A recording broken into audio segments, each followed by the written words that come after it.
Namaste and welcome to the Arts District podcast. I'm Lauren. And I'm Georgia. And this is episode 17. I can't believe it's 17. 3 more to go till 20, and then Georgia can put in 2 cupcakes for our little anniversary podcast. Hopefully next week we'll be able to actually get together. I think that's our plan. So you can look forward to seeing us together in the same room again for episode 18. Hopefully there'll be some cool news for us to talk about and have a little bit of a party. I just have 2 things I want to talk about this week. Probably won't take me too long to get through them. One is a collaboration of 2 really cool bands and the song that came out yesterday. And the second is a new recording studio / art space that's going to be opening up in Toronto with the help of all of us. If it's an Indiegogo campaign, campaign. So yeah, I'm going to talk about that. First off, though, I'm going to talk about that collaboration. It's between HAIM and Bastille. So I've talked about HAIM before in our very first episode of the podcast. And Bastille is a British rock band that got together in 2010. They've put out, I think, 1 full length, and they've been doing these mixtapes. I think this one will be their 3rd. It's called Other People's Heartache Part 3, and it's just got a couple of tracks on it, and they do collaborations. So for this one, they got HAIM to collaborate with them, and they did a really cool song called Bite Down. I found out about it on Pitchfork yesterday, and I listened to it, and I thought it was really cool, so I figured I'd talk about it today in the podcast. It's kind of a pop rock song. It's got a really neat groove to it. You can definitely hear the girls singing on the track, and it's got a sound very similar to their sounds on Days Are Gone.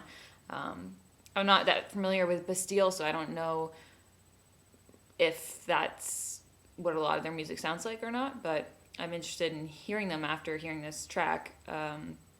It's really catchy, really nice melodic lines, and I wrote that it would be the kind of song you'd hear in American Eagle. Like, you know when you go into certain stores and they just have like that certain sound, the songs that are playing, and yeah, it just gives a vibe. This sounds like it could be an American Eagle. It would have been nice to hear more of HAIM's dancey influence. Like, that's one thing I really like about HAIM is their ability to mingle like rock with dance. Because I can't listen to just like straight up dance music. But I love how they mix it with rock music. So it would have been neat to hear more of that dance, but it's still a really cool song.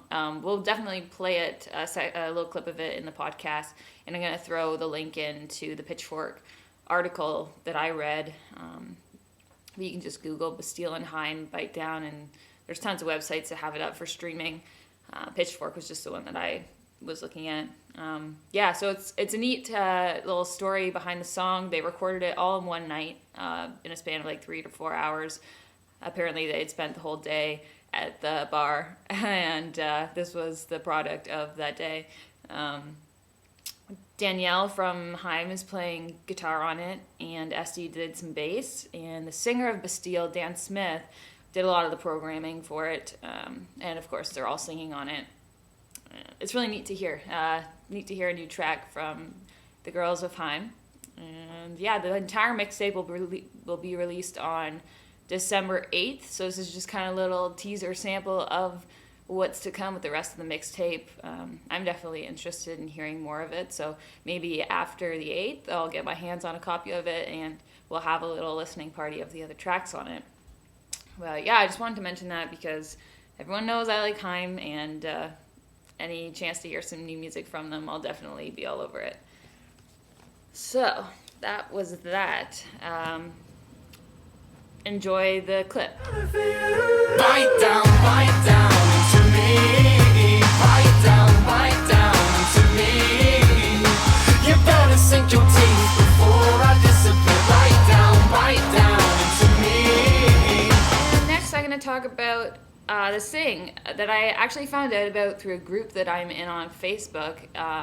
It's just a group for women in the music industry in Toronto. One of them posted a link to this Indiegogo campaign And I clicked on it and read about it, and I thought it was the coolest thing ever. So there's these 4 young music enthusiasts, all with a background in entertainment, and they are doing a campaign to help finish this project that they started. They're starting their own recording studio / art space in Parkdale. So Parkdale has become quite the little artist hub over the past couple of years, used to be the part of town that nobody wanted to live in, and now it's becoming this huge art spot, which is really neat to see in the city. So they're calling it Coach House Sound, and they're currently building it. Actually, really neat thing they're doing right now while they're filming it, they are filming it while they're building it, and it's going to be a part of this little web series called Building Sound. They're filming the entire construction process and what goes into making this space, and it'll be a really neat thing to watch. They currently have a little teaser video of what they've filmed so far on their Indiegogo campaign page and on their website, which is coachhousesound.com. It's just 1:38 little teaser, but it's really cool. I'm looking forward to actually watching this web series. It's neat to see people our age, starting a big project like this, but inspiring, definitely. So back to the campaign, they're looking to raise $6,000 to help them kind of see the end of this whole process. It's definitely a big investment to build a studio, and especially in Toronto, and especially when you're in your 20s. So they're actually at 82% of it right now. They've raised $4,895, and there's still 31 days left in the campaign. So I think I'm going to donate. Even if it's just $1, it's still something. It's the little things that count, right? Neat little perks for donating. I think my favorite one, if you have $1,000 to donate, and you're in a band, for $1,000 donation, you get a full album recording and mixed, which is a great deal. If I had $1,000 to just spend frivolously, I would donate it to them, and in the future when I need to record, I would go there. They all have a background with music and engineering, so I'm sure you'd get a good product. For $100, you can get a t-shirt and a cassette version of a mixtape. They're going to be putting out mixtapes as well. $50, you get a studio tour and a little hangout there. $25, you get a sticker and pin pack, so you can rep Coach House Sound. Lots of different denominations for donating, the smallest one being $1. So definitely not a lot of money out of your pocket to help these young people move forward with their goal. So the studio itself is going to be mid-range. They're looking to provide an alternative to big budget studios. Not a lot of people can afford those. So it'll be great to have another option, low cost, but you're still getting a quality product and quality service. I think these people are really passionate about what they're going to be doing, and it'll be a great experience for anybody who gets to work there with them. They're going to be offering workshops teaching the basics of audio engineering. They're also going to be using their space as a rehearsal space, so bands can come in and rent the space to rehearse in. And they're going to be doing some shows there, so it'll be a little bit of an event venue as well, just to kind of keep their costs down and keep them floating. I think that's a great idea, using it as a multi-purpose space. They didn't really talk too much about the whole art space thing. I guess they'll be doing artsy things there. Like, I don't know, maybe Georgia, you can look into that and see if there's something I missed. So that was really all I wrote down for that.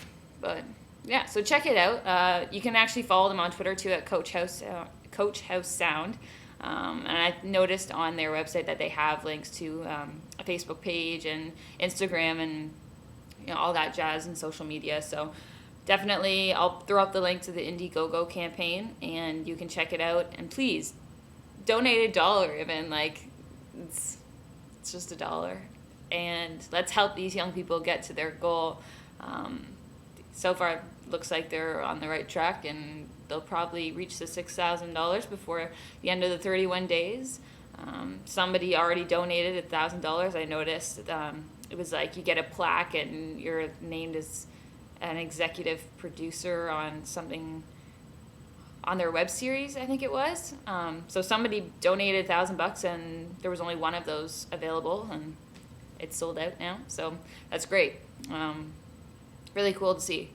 So yes, definitely go check that out, and yeah, we'll see what happens with their web series and when the whole thing gets up and running. Maybe Georgia and I can do a little field trip to Coach House Sound. Got all these ideas. All right, so that was all I had for this week's episode, episode 17. And once again, looking forward to seeing what Georgia's going to talk about, and looking forward to actually hanging out together next week for episode 18. Yeah, hope you're all keeping well and keeping warm as winter is approaching. 1 month till Christmas. And yes, we'll talk soon. See you next week. So first I wanted to mention a few things, ramble them quickly. This week I got to go to the University of Guelph to meet up with a couple friends, check in, and it was so great being back in Zavitz. I got to see the Specialized Studios exhibition. Specialized is a program that University of Guelph has, sort of almost mentoring young artists as they're working in studios that they get on campus. So they had a great exhibition. I got to attend the opening, which was awesome. And even just wandering the halls in Zavitz. It's the last week of classes, or they've just finished now, and exams start next week. So the building is just full of installations for final critiques.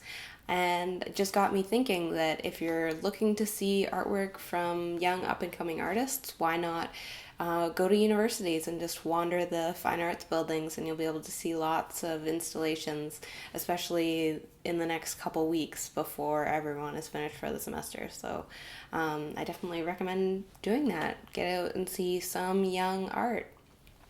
Second, I wanted to mention that this is the last week to go and see my exhibition at the Aurelia Museum of Art and History. It closes on December 6th. So if you haven't seen that and you're interested, why not check it out this week? All right, so let's get into it. I recently found an article on Art F City. They did an interview with one of the founders of Undervolt Co, which it started in the last year and is it's kind of like a music label, but it is for experimental art video. So they create these albums of video that are have a few videos in them. They're usually 20 to 60 minutes long, and then they go online either for free or as digital downloads at low cost. They're just sort of experimenting with different ways to show digital video rather than artists uploading to the regular YouTube and Vimeo, where art video don't necessarily always do as well. So yeah, this was a really great interview. I've talked about the sale of digital art before, and it was great to see someone else mentioning this is a whole new world. We don't necessarily know how to sell digital art or where it's going, so they're kind of making it up as they go. And it seems like an interesting idea. They're sort of a gallery of online video, and their goal is to create well-curated, well-organized, and high-quality albums of this experimental video, as well as sort of an online as well as offline archive of art video. So in the last year, they have also done a few screenings, including Croatia and Portugal, as well as a few major cities in the States like Pittsburgh and LA. And they've organized a couple of performances, so it's going to be interesting to see where they go. Is there a future for selling these albums of online video, or is it going to move more into performances and live screenings? we'll have to see. It's still early days of online and digital art, so yeah. And they mentioned that in 2015 they have about 7 to 10 albums coming out, and they've got some other live events happening. So yeah, check them out. It is Undervolt Co. Finally, I'd like to talk about Villa Toronto. Villa is an international arts festival. They've had a few previously. I think 2006 was Warsaw, 2010 was Reykjavik, and 2011 was Tokyo. So Toronto gets to hold the fourth one in 2015. It's going to be January 16th to the 23rd, and it's taking place at Union Station. So pretty neat to have this giant space filled with contemporary art. It's going to be co-organized by Warsaw's Raster Gallery and Toronto's Art Metropole. And we've got, I'm not involved, but there's going to be both local and international galleries involved, as well as a few events at other institutions in the area, both concerts, performances, and discussions. So that'll be something to check out. January 16th to the 23rd, I'm definitely going to be down at Union Station taking a look at Villa Toronto. That's all I've got to talk about today, but I look forward to seeing you next week, episode 18, when Lauren and I will be together again. So we'll see you then. Have a great week. Bye. Bye.